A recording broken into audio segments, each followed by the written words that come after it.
जब मारा गया तो दया में मारा गया। इन शब्दों को बहुत ध्यान से सुनना। ये सत्संग है भगवत प्राप्ति के लिए, चाहे गृहस्थ साधक हो या विरक्त साधक। कभी माया ऐसे चैलेंज करके नहीं आती संतों के पास, साधकों के पास, भक्तों के पास, क्योंकि जानती चैलेंज करने पर इनका स्वामी खड़ा हो जाएगा, और स्वामी साथ खड़े तो वो दासी है माया, सामने टिकेगी नहीं, भाग जाएगी। वो बड़ी चतुरता से आती, प्रवीणता से झुक के आती है और झुका के रौंद के जाती है। ये लिख लो कागज में, चाहे दिमाग में लिख लो। झुक के आती है और झुका के रौंद के रुला के फिर उन संतों का अनुभव निकलता है। स्वप्न में भी कभी किसी को अपना ना माने। यहां जीवन में ये बात लिख लेनी चाहिए। ये अनुभव की बात है। विक्षेप त्रिभुवन में कोई नहीं डाल सकता। विक्षेप वही डाल सकता है जिसको अपना माना है, बस। वो चाहे वस्तु हो, चाहे व्यक्ति हो, चाहे स्थान हो, जिसे अपना मान लोगे वही तुम्हारे भगवत चिंतन में बाधा खड़ी कर सकता है, अन्यथा किसी की ताकत ही नहीं है। और हम अपना कब किसको मानते हैं? जब कोई झुक के रो के आता है तो दया से द्रवित होकर के जे भी उसे स्वीकार करता है तो उसकी दया का दुरुपयोग करके रौंदते रौंदते उसे भगवत विमुक्त करने की पूरी चेष्टा की जाती है। ये माया है। इसलिए असंगोहम पुरुषः, जिसने ये ब्रह्म सूत्र अपने जीवन में धारण किया, ये हम बहुत चूक की बात बता रहे हैं। दया बिना साधु कसाई, दया करी तो आफत आई। जीवन में ये अनुभव की बात बता रहा हूं। जब कभी चूक हुई है तो दया के कारण हुई है, और जब कभी कोई विघ्न साधना में पड़ता है तो साधु की दया उसे फंसाती है। इसलिए वो दया जो हमारे प्रभु के चिंतन में बाधा पहुंचा दे, कभी नहीं। दया दूर से करनी चाहिए। उपदेश कर दे भगवान नाम वाणी लीला का और छोड़ दे। पर होता क्या है, ये समर्थों को उपदेश दिया जाता है। जिनको अपने बल से उठाकर भगवत प्राप्ति करानी होती है उनको उपदेश नहीं दिया जाता, उनको गोद में लेके चला जाता है। पर ऐसे गोद में लेकर चलने के लिए चाहे अपनी दुर्गति हो जाए पर उनकी दुर्गति ना होने पावे, ऐसा स्वभाव संतों का, तो उनको दुख भोगना पड़ता है। यद्यपि उनकी महानता है पर उनको दुख भोगना पड़ता है। ये संसार उनको रुलाता है, ये संसार उनको पीटता है, ये संसार उनको मारता है, संसार उनके शरीर को नष्ट कर देता है। कितने उदाहरण हैं। अगर साधक निर्विघ्न परमात्मानंद में स्थित होना है तो दया किस पे करनी है? किसी पे नहीं। क्यों? क्योंकि सब भगवान का स्वरूप है। हम खुद दया के पात्र हैं। सब हम पर दया करें, हाथ जोड़ के तृणादपि सुनिचेन तो निकल जाओगे। और अगर गुरु बने दया करके परम पद प्राप्ति कराने के लिए, तो उदारता है, ये उसका स्वभाव है। पर रो के यहां से जाना पड़ेगा, पिट के यहां से जाना पड़ेगा, और नाना प्रकार के प्रहार को सह के जाना पड़ेगा। ये बहुत आंतरिक बात कह रहा हूं, अगर समझ पाओ तो समझ लेना, नहीं आगे माया समझा देगी आपको। सिर्फ अपनी बात मनानी, उसकी बात नहीं माननी। सिर्फ अपनी निष्ठा में रहना है, उसकी तरफ झुकना नहीं, तो बात बन जाएगी, अन्यथा नहीं बनेगी। अगर ये रहा कि मुझे अपनी बात बनाने के लिए मुझे इसकी बात माननी, तो ध्यान रखना जीवन भर पछताना पड़ेगा, जीवन भर रोना पड़ेगा, और उसका कल्याण हो कि नहीं फिर संशय हो जाएगा। क्योंकि श्रद्धा शासन से प्रकट होती है, दुलार से नहीं। श्रद्धा कभी किसी की सुरक्षित रखनी है, उसकी श्रद्धा बढ़ानी है, तो कभी किसी को दुलार न करे, ये गांठ बांध ले। आप इस भाषा को नहीं समझ पाएंगे, लेकिन इसको मान लोगे तो जीत जाओगे माया पर। संतों के अनुभव सुने जाते हैं, वो किसी राग द्वेष से युक्त नहीं होते, वो परमात्मा साक्षात्कार कराने वाले होते हैं। कभी भी साधक को, संत को, उपदेशक को दया करके, द्रवित होकर, अपने सिद्धांत का त्याग करके उसको सुधारने के लिए कभी ना झुके। अगर अपने सिद्धांत से उसका उद्धार होता है तो ठीक है, अपने सिद्धांत को त्याग दिया तो जीवन भर पश्चाताप रहेगा और सामने वाले का उद्धार नहीं हो सकता। ये खूब सूक्ष्मता से रात रात भर भगवत चिंतन करके उसका अनुभव कि उपासक की ये गलती हो जाती है।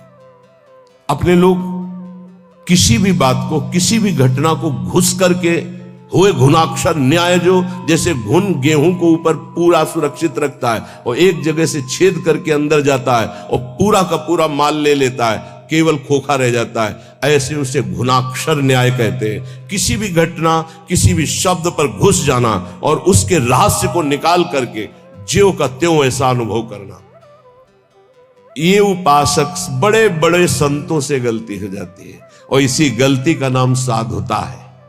इसी गलती का नाम साधुता है कि वो अपनी गति दुर्गति का ध्यान न रख करके पामर जीवों को परम पद प्रदान करने के लिए नीचे उतर जाते हैं।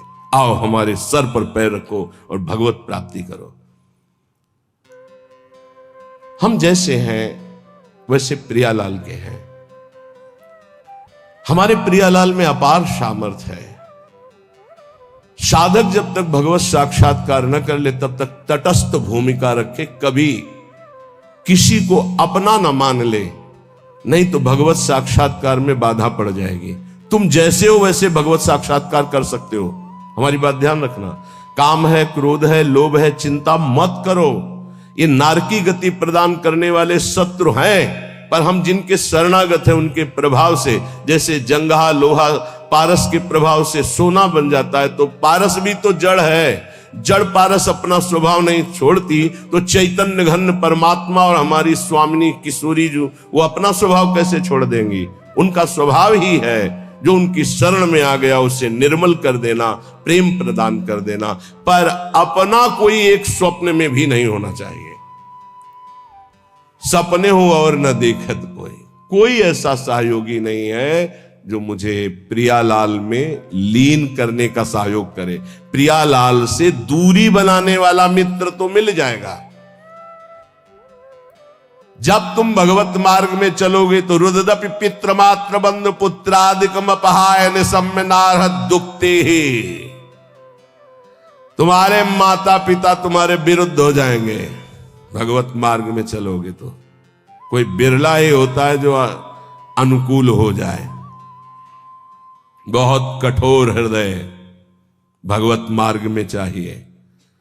ममता से लड़ने के लिए कठोर हृदय चाहिए। समता में स्थित होने के लिए सहृदय चाहिए। दोनों बात होना है। ये हमारे प्रभु के सद्गुण हैं। कुसुम से भी कोमल और वज्र से भी कठोर।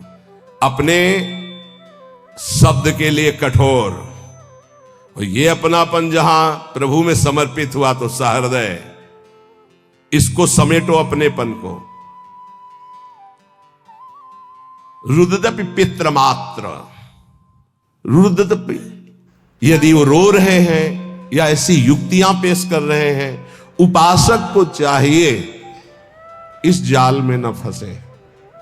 महाप्रभु चैतन्य देव, बड़े बड़े आद्य गुरु भगवान शंकराचार्य, बड़े बड़े महापुरुषों के जीवन चरित्रों में दे पाया गया कि केवल वही घर में थे, केवल वही। लेकिन प्रभु के विधान को मानकर मंगल में संन्यास धर्म का अवलंबन लेकर छोड़।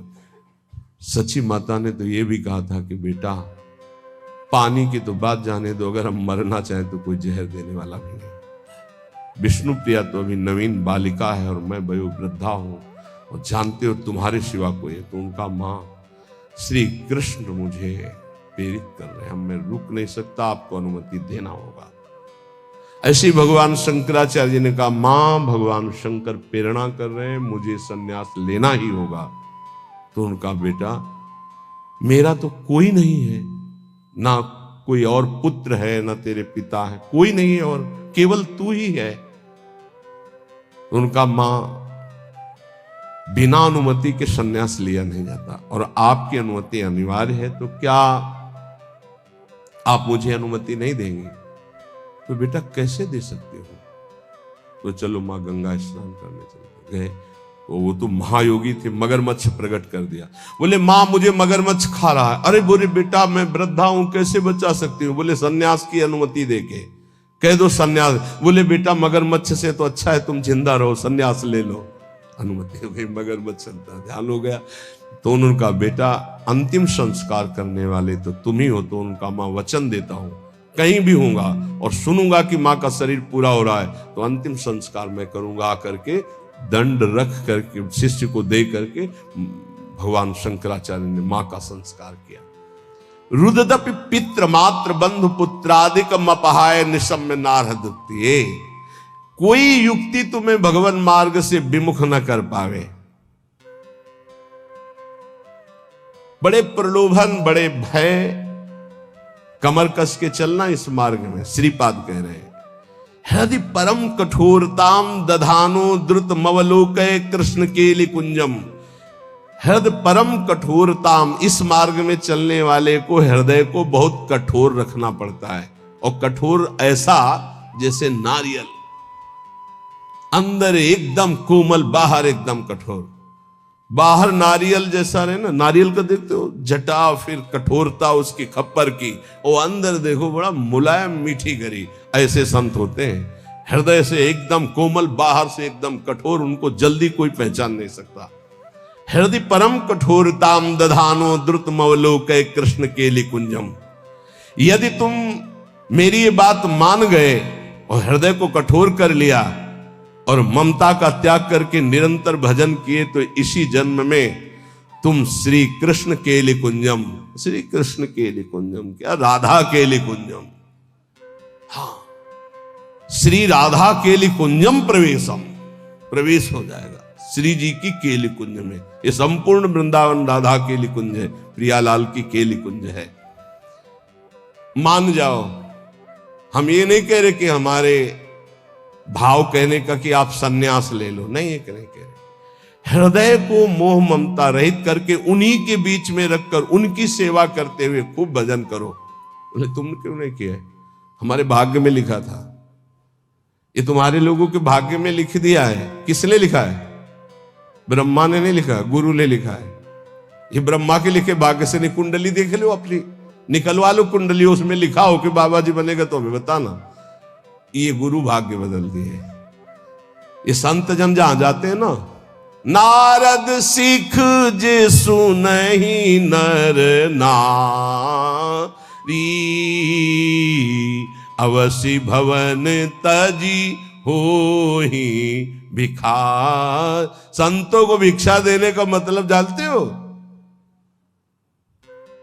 संचित कर्म, क्रियमाण कर्म सबका नाश और महाभागवत पदवी प्रदान कर देना। जहां संत जाते हैं, जहां संत जूठन गिरती है, जहां संत वचन होते हैं, वहां माया की दाल नहीं गलती। वहां परमात्मा प्राप्ति के लिए उस जूठन से एक न एक पौधा तैयार होता ही रहता है। जहां संतों का चरणामृत गिरा और संतों की जूठन गिरी, वहां एक नया बीज प्रकट होता है। कौन? सो कुल धन्य उमा सुन जगत पूज्य सुपनीत, श्री रघुवीर परायण जे जन उपज विनीत। नाम प्रसंग कहे तो उपदेश जाया, धर्म धन्य सो देश धन्य सो कुल जे जन्म भयो। धन्य सो तात धन्य सो माय, संतत सकल सुनो चितलाय, श्री हरिवंश प्रताप। ए जाना है श्री जी मिल गई तो अनंत जन्मों की बिगड़ी बन गई। जिसे भगवत प्राप्ति होनी होती है उसके लक्षण क्या होते हैं? श्री भगवान सिद्ध पुरुष के लक्षण और भगवत प्राप्ति जिसको होनी होती है उसके वो आदर्श लक्षण होते हैं। भगवान श्री कृष्णचंद्र जी गीता जी में कह रहे हैं कि हे अर्जुन, यदृच्छालाभ संतुष्टो, ये बहुत सुंदर श्लोक है, जीवन में उतारिएगा। यदृच्छालाभ संतुष्टो द्वंद्वातीतो विमत्सरः, समः सिद्धाव सिद्धौ च कृत्वापि न निबध्यते। यदृच्छालाभ संतुष्टः, हे उपासक, ये सिद्ध महापुरुष के लक्षण है और उपासक को ये धारण करना चाहिए जिसे भगवत प्राप्ति करनी है। यदृच्छालाभ संतुष्टः हम जो साधना कर रहे हैं, चाहे गृहस्थ धर्म से युक्त होकर, चाहे विरक्त धर्म से युक्त होकर, यदृच्छा लाभ संतुष्टो, अब भगवान की इच्छा से सुख दुखे समय कृत्वा लाभालाभो जया जयो, जय हो या पराजय, लाभ हो या हानि, सुख हो या दुख, संतुष्टायन केनवा, मुझे संतुष्ट रहना, प्रसन्न रहना है, सुख और दुख में, लाभ और हानि में, जय और पराजय में। ये हमारी साधना की कसौटी है। साधना में पराजित हो गया और शांत है, यही तो साधुता है। यदृच्छा लाभ संतुष्टो, हम फल प्राप्ति का उद्देश्य रख करके अगर साधना करेंगे तो हम विक्षेप को प्राप्त हो जाएंगे। ध्यान देना, हमको समता पर ध्यान देना है,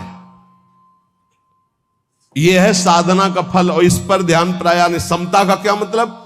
हार और जीत में समान, लाभ और हानि में समान, सुख और दुख में समान। ये भगवान के वचन है। सुख दुखे समय कृत्वा लाभा लाभो जया जय, चित्त विक्षेप में या आनंद में समान, परिस्थिति बिगड़ी हुई या सही समान, कोई साथ दे रहा है या नहीं समान, साधना का फल मिल रहा है या नहीं समान। अरे 20 साल हो गए अभी वही काम क्रोध लोभ, समान वृत्ति, विक्षेप नहीं, शांत। यदच्छा लाभ संतुष्टो द्वंद्वातीतो विमत्सरः, बहुत अमृतमय। हम साधना कर रहे हैं, अनुकूलता मिले या प्रतिकूलता, लाभ मिले या हानि, मान मिले या अपमान, स्तुति मिले या निंदा, विकार है या निर्विकार, पर हमारी स्थिति में फर्क नहीं पड़ेगा, हमारी निष्ठा पे फर्क नहीं पड़ेगा, हमारी श्रद्धा पे फर्क नहीं पड़ेगा। यदृच्छा लाभ संतुष्टो, पकड़ो पकड़ो इस बात को, अभी आनंदित रहोगे। हमें मतलब है नहीं अपने हृदय से, क्यों नहीं मतलब है? हमने दे दिया ना प्रभु को। बोले हमारा मन शांत नहीं, तो तुमने दिया क्या? यार किस तरह झूठे दानी हो। शरणागति तो यही से होती, तनुवांग मनोभिरमलई सोहम तयुआश्रिता, शरीर मन वाणी कर्म प्राण सब कुछ प्रभु को समर्पित, मैं सहित। अब हमारा क्या, ये तो हरि का है, प्रियाजू का है। फिर सुन लो, योगी सांगोपांग साधना करता है, साधना में कायरता नहीं है, लेकिन फल में अनुकूलता वे या प्रतिकूलता, लाभ मिले या हानि, मान मिले या अपमान, स्तुति हो या निंदा, जो कुछ भी हो उस समय अंतःकरण में सम रहना, यह साधना की उत्तम अवस्था है। असंतोष पैदा ना होने पावे। ये तो हुई विरक्त साधक या भगवत भक्त की। अगर गृहस्थ में है तो जैसे उत्तम व्यापार करता है, व्यापार में घाटा हो जाए या लाभ हो जाए तो भूले नहीं, घाटा हो जाए तो प्रभु को भूले नहीं, समान भाव। फिर हम प्रयास करेंगे। अंतःकरण बिगड़ना नहीं चाहिए, श्रद्धा नहीं बिगड़नी चाहिए। हर एक परिस्थिति में तुम्हारा अंतःकरण अपनी आराधना में लगा रहना चाहिए, तो उसके हृदय में जो फल होगा उसका नाम होगा समता, जो भगवत प्राप्ति का स्वरूप है। ऐसा नहीं कि लाभ का और हानि का उसे ज्ञान नहीं होता, होता है, पर उसको दुख नहीं होता। किसको? जो भगवद आश्रित भजन करने वाला होता है। लाभ होने पर अभिमान नहीं होगा, हानि होने पर दुख नहीं होगी, जय होने पर फूलेगा नहीं, पराजय होने पर निराश नहीं होगा। परिणाम में सुखी दुखी ना होना यह साधक का लक्षण है, परिणाम में सुखी दुखी होना यह संसारी पुरुष का लक्षण है। साधक का अंतःकरण अनुकूलता प्रतिकूलता के असर से ऊपर होता है। संसारी पुरुष का हृदय अनुकूलता पे हर्षित होता है, प्रतिकूलता पे रोता है, शोकित होता है। तुम संसारी पुरुष नहीं हो, घबराना नहीं, क्योंकि तुम साधक हो, भगवान के शरणागत हो। अंतःकरण में तुम्हारे ऊपर कोई प्रभाव नहीं पड़ना चाहिए अनुकूलता या प्रतिकूलता का। ये कब? जब पापाचरण नहीं होंगे तब। पापाचरण होंगे तो केवल बातें सुनोगे, इसका प्रभाव पड़ेगा। यदृच्छा लाभ संतुष्टा, जैसे प्रभु तुम्हें रख रहे, जोई जोई प्यारो करे, सोई मोई भावे। देख लो, प्यारे हराना चाहते तो हम जीतना क्यों चाहें? हम राजी है। प्यारे दुख में रखना चाहते तो हम सुखी क्यों होना चाहें? हमें दुख वो सुख से भी बढ़कर है जो हमारे प्यारे हैं। बने तो रघुबरते बने और बिगड़े तो भरपूर। हम उस बिगड़ने पर भी सुखी हैं क्योंकि प्रभु के विधान से हो रहा, मैंने थोड़ी सोचा है। यदिच्छा लाभ संतुष्टा, पहला बैठा लो, किसी भी स्थिति में विचलित नहीं होना, किसी भी स्थिति में नहीं, ऐसा नहीं होता। लाभ हो या हानि हो, अनुकूलता हो या प्रतिकूलता हो, मान हो या अपमान हो, निंदा हो या स्थिति हो, समान भाव रख के तब माना जाएगा इष्ट प्रेम या गुरु प्रेम। जोई जोई प्यारो करे सोई मोई भावे। ये कोई सरल भाव नहीं है। प्यारे ने कैंसर दे दिया भावे, गाओ जोई जोई प्यारो करे सोई मोई भावे। अनुकूलता में तो सब गाते हैं जोई जोई प्यारो करे सोई मोई, प्रतिकूलता में गाओ जोई जोई प्यारो करे सोई मोई। आगे कह रहे द्वंद्वातीतो विमत्सरः, जो भगवान का भक्त होता है उस पर किसी भी द्वंद्व का प्रभाव नहीं पड़ता, सिद्ध महापुरुष पर। पूज्यपाद श्री उड़िया बाबा जी महाराज, प्रभुदत्त ब्रह्मचारी जी ने बहुत बड़ा संत संगोष्ठी रखी थी जिसमें हरि बाबा और उड़िया बाबा भी पधारे थे। तो उस समय एक सन्यासी महान जो भारत में यश प्राप्त किए हुए थे, उनके गुरुजन, सिद्ध महापुरुषों की स्वाभाविक यश कीर्ति होती रहती है, तो उससे जो भगवत तत्व के ज्ञान होना और भगवत तत्व का बोध होना, इसमें अंतर होता है। तो भगवत तत्व के ज्ञानी थे वो, पर भगवत तत्व बोध संपन्न महापुरुष तो उड़िया बाबा थे। उन्होंने बस समस्या इतनी थी कि हरि बाबा जब घंटा बजाते थे तो सबसे पहले ओ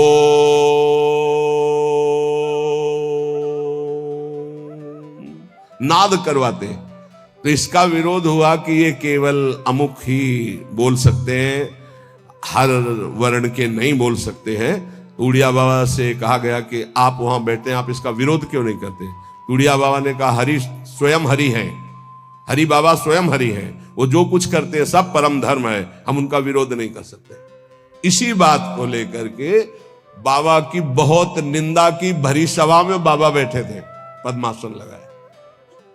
बाबा के बड़े बड़े व्याकरणाचार्य, बड़े बड़े ब्रह्मबोध संपन्न महापुरुष संग में रहते थे उड़िया बाबा के।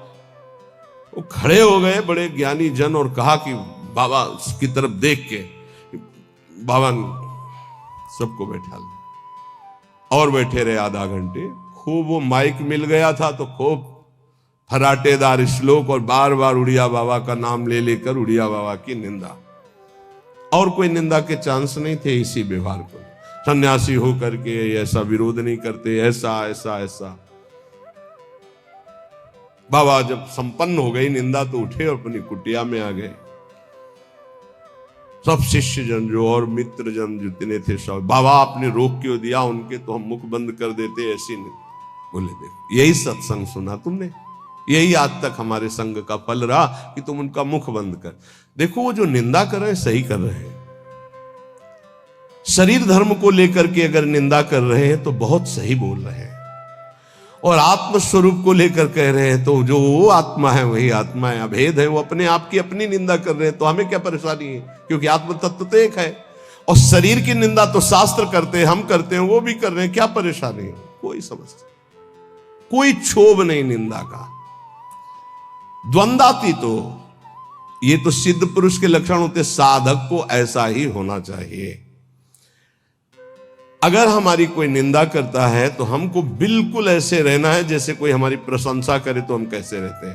प्रशंसा में हम तटस्थ रहते हैं, हृदय में हर्ष नहीं होने देते, तो निंदा में हमें तटस्थ रहना, हृदय में शोक नहीं होने देना। ये द्वंद्व है, निंदा और स्तुति।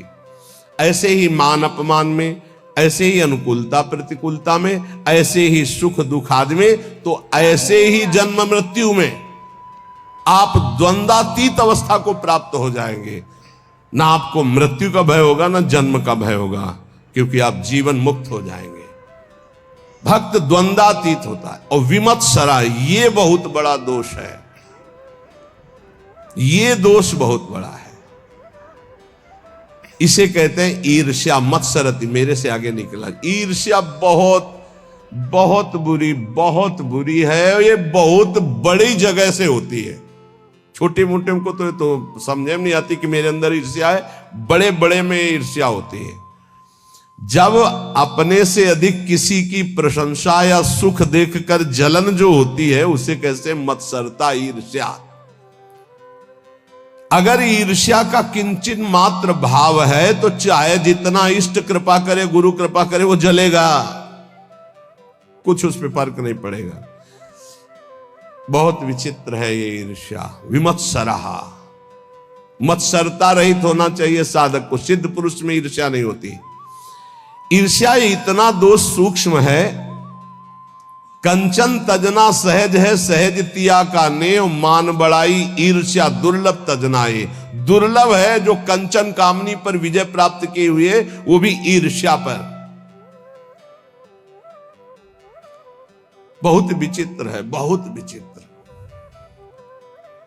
किसी की भी बड़ाई सुनकर उनकी निंदा करना शुरू कर देना, ये ईर्ष्या करवाती है। हाँ सब ठीक है भैया, ऐसे निंदा कर देना, हृदय में उनके प्रति जलन होना। थोड़ी भी ईर्ष्या यदि हृदय में है तो भगवत प्राप्ति या भगवत प्रेम नहीं होने देगी। इसको मिटा दो। जिसके प्रति ईर्ष्या, उसके चरण वंदना करो, उसको हाथ जोड़ो, उसको और प्यार करो, जिससे ईर्ष्या तुम्हारे हृदय में उसके प्रति ना होने पावे। ये अपनी कोशिश से होगा, दूसरे की कृपा से नहीं। आप ये मत समझे इसमें। ये ईर्ष्या सबसे बड़ा सूक्ष्म दोष है, और ये बड़े बड़े साधकों और संतों में भी जागृत हो जाए यदि सावधान न रहे तो। ये बहुत बड़ा दोष। इसीलिए लिखा कंचन तजना सहज है, सहज तिया का ने, मान बड़ाई ईर्ष्या दुर्लभ तजनाए। ईर्ष्या से बहुत बड़ी हानि हो जाती है, बहुत बड़ा अपराध बन जाता है। इसमें निंदा आदि दोष, बहुत गलती हो जाती है, बहुत बड़ी गलती हो। इष्ट छूट जाएंगे, गुरु छूट जाएंगे, ईर्ष्या नहीं छूटेगी। मतलब बहुत ही ये सूक्ष्म विषय ईर्ष्या, मत्सरत। मेरे से आगे निकला जा रहा है।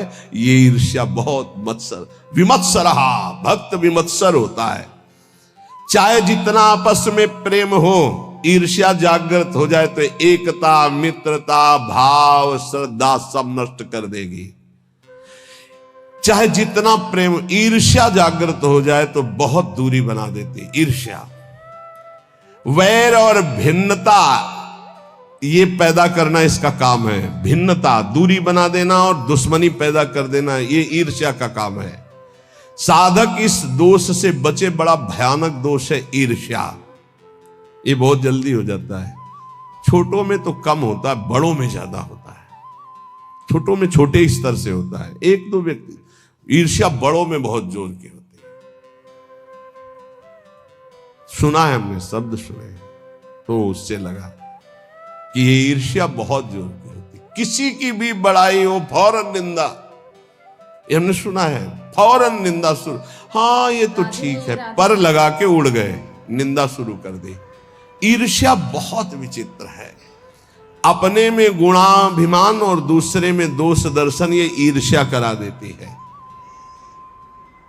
और सारी तपस्या भजन सब खो देता है ईर्ष्यालु। कुछ नहीं रह जाता ईर्ष्यालु के हृदय में। इसलिए भगवान कह रहे हैं विमत्सरा। सिद्ध पुरुष में तो होती नहीं है, और साधक में इसे मिटानी होती। स्वयं से मिटेगी, ये बात ध्यान रखना। लाख उपाय करके देख लिया, नहीं गई। स्वयं से मिटना है। स्वयं जब तक नहीं मिटाना चाहोगे, ईर्ष्या नहीं मिटेगी।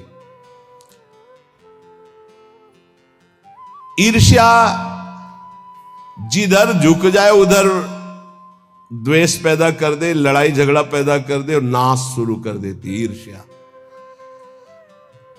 बहुत बहुत विचित्र। बहुत गुरु की बढ़ोतरी देखकर शिष्य को ईर्ष्या हो सकती है। ईर्ष्या शिष्य को सूली पे चढ़वा दिया, जहर खवा दिया, मारने का संयोग बना दिया।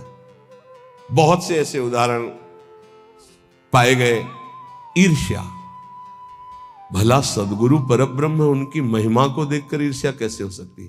हो जाती है। जब अपने में गुणाभिमान होता है तब ईर्ष्या हो जाती है।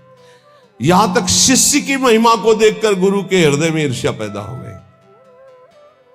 ऐसा भी, जबकि शिष्य तो अपना पुत्र, अगर उसकी महिमा बढ़ती है तो गर्व का विषय होता है कि हमारा ही तो बेटा है, हमारा ही तो वैभव है ये। पर ऐसा नहीं, जहर खिलाने की चेष्टा की गई शिष्य को। वो चरित्र में, रामानुजाचार्य जी के चरित्र में पढ़ के देख लीजिए, ईर्ष्या बड़े स्तर में प्रकट हो जाती है। अगर ब्रह्म बोध नहीं, भगवत प्रेम की प्राप्ति नहीं, तो ये प्रकट हो जाएगा, ईर्ष्या प्रकट हो जाएगी। सदगुरुदेव भगवान के वचन, किसी भी क्रिया की प्रतिक्रिया ईर्ष्या से हो सकती है। राधे राधे। किसी भी क्रिया की प्रतिक्रिया, ये गुरुजनों के प्रति भी हो सकती है, शिष्य के प्रति भी हो सकती है, मित्र के प्रति भी हो सकती है, बहन बहन में हो सकती है, भाई भाई में हो सकता है, पिता पुत्र में, कहीं भी ये ईर्ष्या हो सकती है। और ये सर्वनाश के सिवा इसका कोई परिणाम नहीं होता। केवल नाश और पतन के सिवा इसको कोई परिणाम नहीं होता। ये शब्द याद कर, ईर्ष्या का केवल, किसी और का नहीं, अपना। ईर्ष्या केवल नाश। राधे राधे। तो आपको ये वीडियो पसंद आया तो please like share comment subscribe कीजिएगा। धन्यवाद। राधे राधे।